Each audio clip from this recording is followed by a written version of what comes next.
Я родилась в Белогорске, в Карасу-Пазаре. Сам он очень атмосферный. Сохранилось очень много старинных улиц, где я могу прогуляться, и мне это вдохновляет. Когда у меня есть возможность с собой материалы, я могу встать и изобразить улицу, даже лестница, там трещина или там может быть складка, ну в зависимости от работы, да. Я замечаю, думаю, ну это же красиво, и вот стараюсь сразу изобразить на рисунке. Вдохновляет именно осень и весна, и именно в этот период, я считаю, сам Карасу-Пазар, сам Белогорск очень прям преображается, он становится каким-то неким таким, знаете, волшебным. В Крыму, в принципе, тут столько мест, столько вдохновения. На родной земле даже пылинка, она как золото.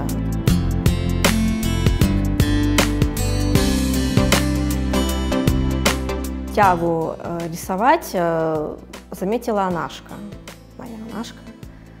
Как бы она видела то, что у меня есть в этом заинтересованность, мне нравилось этим заниматься.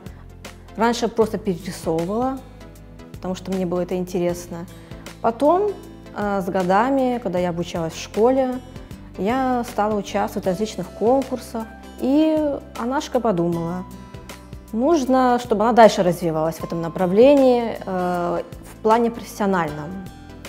У нас в Белогорске есть музыкальная школа, и здесь, кроме хореографии, скрипки и пианино, есть отдел изобразительного искусства ИЗО. Так я познакомилась с моим первым преподавателем по ИЗО Лине Кадыровна и Реза Рустемович.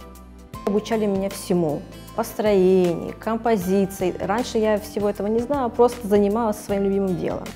И так прошли у меня 5 лет. Кроме этого я изучала и керамику, тоже обучали меня. И я поступила в Крымский инженерно-педагогический университет. 6 лет. Получила специальность ДПИ, декоративно-прикладное искусство. И второе – это у меня керамика.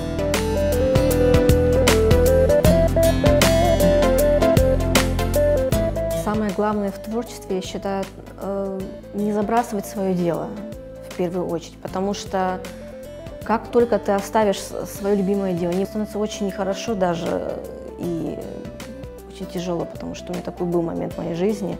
Я просто оставила, ну, честно, я все бросила, у меня было такое. Я не хотела этим заниматься, то есть Анашка опять же сказала, так дело не пойдет. Так, взяла себя в руки и давай. Сейчас решила, даже как бы плохо у меня не было, как бы все в жизни у меня не сложилось, я буду этим заниматься.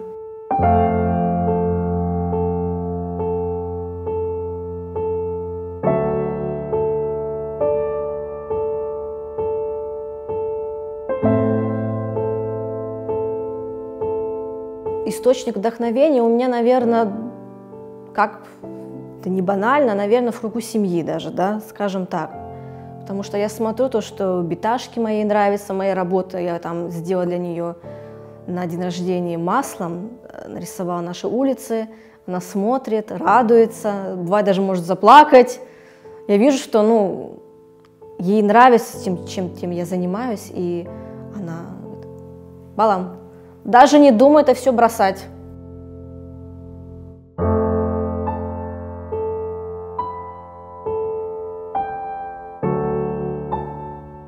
Около года назад, получается, я хотела попробовать для себя что-то новое. Решила себе купить планшет, графический планшет, попробовать рисовать именно на нем.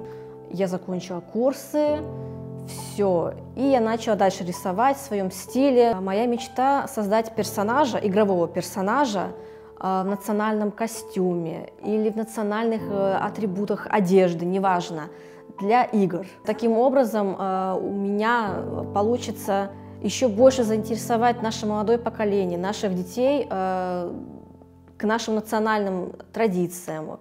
Творчество — это поиск, и он никогда не заканчивается.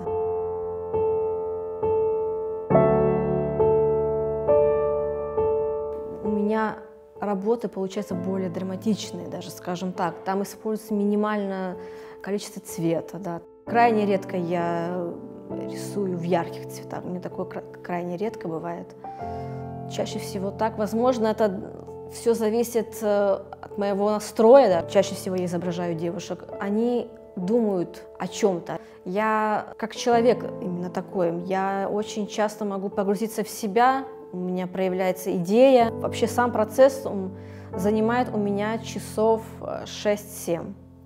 Бывает такое. Если это выходные дни, да, я раньше могу сесть.